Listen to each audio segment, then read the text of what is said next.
Perbankan nasional kini menghadapi ancaman tingginya kredit bermasalah atau non-performing loan (NPL) yang berasal dari kredit konsumsi dan sektor usaha mikro, kecil, dan menengah (UMKM) yang selama ini menjadi core bisnis sebagian besar bank umum yang beroperasi di Indonesia. Lantas bagaimana bank mewaspadai risiko utang debitor? Kita akan langsung membahasnya bersama PLT Dirgroup Risiko Perekonomian dan Sistem Keuangan LPS, Bapak Dodi Arifianto. Selamat datang di Dialog Market Corner pagi ini, Pak. Pak Dodi, ini kita lihat pelemahan nilai tukar rupiah ini memberikan ekses besar ya Pak bagi makroekonomi, mikroekonomi kita begitu. Utamanya kredit perbankan yang kita bahas. NPL ini memicu peningkatan begitu dikatakan? Ya, jadi ya suka nggak suka, tapi sebenarnya bukan semata-mata nilai tukar saja ya. Jadi kita harus jangan semua satu fokus pada satu ini. Memang mungkin sekarang dolar rupiah menjadi headline karena berada lagi di level 13.000 ya, yang kita nggak pernah ketemu sejak tahun 98. Padahal itu kalau dibilang sebenarnya depresiasi dari awal tahun cuma sekitar 5%, which is align dengan ya apa yang terjadi di luar. Kayak lira aja malah lebih parah dari kita 18%. Jadi tapi sebenarnya poin atau penyebab dari NPL yang meningkat di perbankan tidak hanya itu. Jadi beberapa yang lain misalnya adalah suku bunga. Kita punya suku bunga tahun 2013 itu kredit masih single digit, sekarang udah double digit dengan kenaikan BI rate yang mencapai 175 basis point. Kemudian pertumbuhan ekonomi waktu tahun 2012 kita mencapai 6,5, sekarang tinggal 5 ya kan. Jadi itu prospek bisnis seperti itu yang perlu dipertimbangkan juga tentu saja dolar rupiah. Tapi terus dolar rupiah ini kita ngelihat sebenarnya Indonesia sebenarnya terjadi bukan rupiah melemah. Tapi yang terjadi adalah dolar yang menguat. Dolar menguat hampir terhadap seluruh mata uang ya, seluruh mata uang. Dari 2014 malah Indonesia sebenarnya kinerjanya nggak bisa dibilang jelek-jelek sekali ya. Kalau kita bicara ini istilah teknisnya NER basis ya, nominal effective exchange rate, Indonesia sebenarnya stabil. Ya. Malah dari real effective exchange rate Indonesia sebenarnya apresiasi.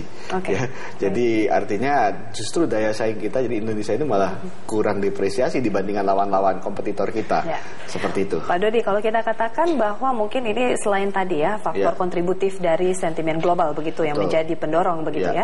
Ini ada juga siklus ya Pak ya tahunan bahwa para kreditor ini juga harus membayar ya hutang-hutang luar negeri dalam bentuk dolar. Artinya ini siklus tahunan yang terjadi. Betul. Jadi memang kita ngelihat di bulan Maret akhir terus April dan mungkin Mei ini ada kemungkinan rupiah mengalami tekanan yang lebih ekstra gitu ya. Tapi apakah terminate atau tidak, nanti terpulang apa suplainya ada.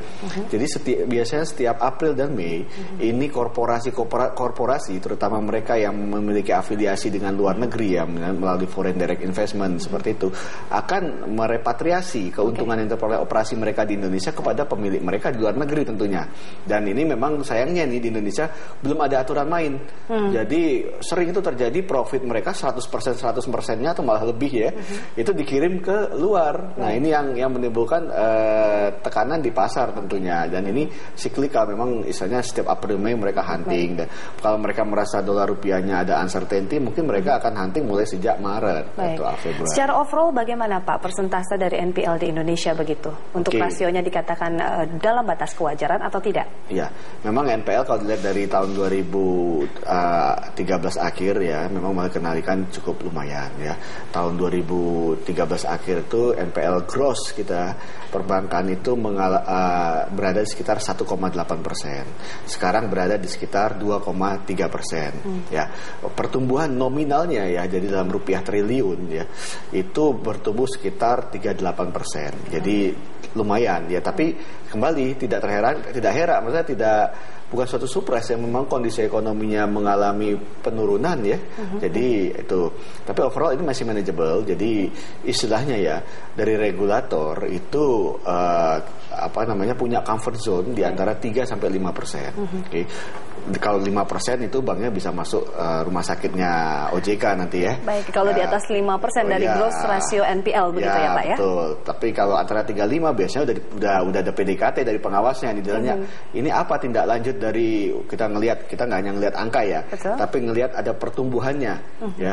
Kalau angkanya masih manageable katakan berada di 3 tapi tumbuh 100%, 150%, itu tentu akan menjadi watch list bagi pengawasnya yang akan melakukan investigasi mengapa ini terjadi pada sektor apa, kemudian apa rencana bank untuk istilahnya memulihkan kondisi tersebut, apa ada approach kepada nasabahnya. Kita akan membahas lebih lanjut Pak langkah-langkah dari approachment ya dari OJK terkait kredit perbankan yang ada begitu di segmen berikutnya. Sesaat lagi tetaplah dalam Dialog Market Corner.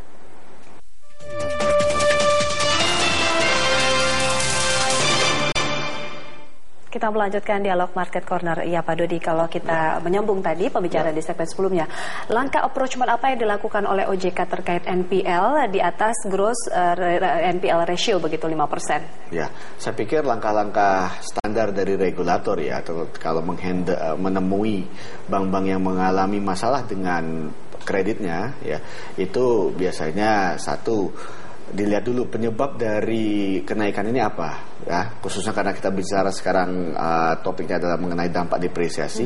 Bisa terjadi karena debiturnya mengalami mismatch, dia punya utang luar negeri, cicilan pokoknya lebih besar daripada revenue-nya yang rupiah karena depresiasi. Nah, dalam kondisi gini mungkin bank akan diberi pilihan untuk meng-cut. Jadi utang atau kredit kepada nasabah debitur tersebut ya dikurangi atau dilakukan langkah-langkah restrukturisasi supaya beban bagi si debitur tadi berkurang, karena dia ya kita tahu sama-sama kondisi yang sekarang ini istilahnya di luar kontrol. Ya kan, ya siapa yang mau pertumbuhan ekonomi rendah, bunga tinggi, rupiah lemah seperti itu. Nah, ini bisa diambil kebijakan ya. Ini kalau ini biasanya akan dipresent plan tersebut rencananya kepada OJK, pengawas-pengawasnya yang bisa dan bisa juga enggak approve kan, itu semuanya diskresi kepada regulator ya. Kemudian bisa juga langkah misalnya meng-approach kepada pemilik bank, pemegang saham pengendali untuk menambah komitmen. Ya misalnya debitur tersebut menerbitkan surat utang yang dibeli oleh pemiliknya satu, atau menambah modal seperti itu, atau komitmen-komitmen lain seperti itu. Pak Dodi, ini di sisi lain juga penyaluran kredit konsumsi pada sektor usaha begitu ya Pak ya, ini juga menjadi core bisnis Pak bagi bank umum di Indonesia. Lalu langkah antisipatif ini bagi perbankan terkait pemberian kredit seperti apa di saat sekarang perekonomian sedang tidak baik? Ya, memang di sini kita dalam posisi yang lumayan rumit ya. Di satu sisi mungkin ya siapa sih mau yang tumbuh dengan 5% ya. Tapi sekarang ibaratnya kalau kita bayangkan bahwa pertumbuhan ekonomi itu seperti mobil yang sedang melaju ya. Jalanan yang ada saat ini adalah jalan yang bergeronjal ya, bolong-bolong. Kalau dipacu tinggi-tinggi itu takutnya ketemu bolong yang besar terus ngebanting, mobilnya bisa kebalik. Itu satu. Atau kedua, kalau dihajar aja itu lubang gitu ya. Itu asasnya bisa patah itu asnya gitu ya. Nah, itu pilihan kita gitu-gitu mau nggak terima. Jadi mendingan kita slow, hati-hati ya, seperti itu. Jadi bukan berarti istilahnya stabilitas mengalahkan growth, tapi tanpa stabilitas ya nggak ada growth ya, nggak ada yang mau invest kepada suatu perekonomian yang nggak jelas risikonya tinggi ya kan. Orang mau investasi itu ada namanya komponen risk premium. Bagi negara-negara yang punya risk premium tinggi, kita contohkan Argentina ya, Brazil ya, nggak mau mereka investasi ke sana. Artinya harus lebih mengerem ya Pak pemberian kredit controllable begitu ya Pak ya. Baik, terima kasih Pak Dodi telah hadir di Dialog Market Corner pagi ini. Sama-sama. Demikian dialog kita pemirsa. Ratusan produsen lampu LED mengikuti pameran Taiwan International Lighting Show. Informasinya setelah jeda berikut.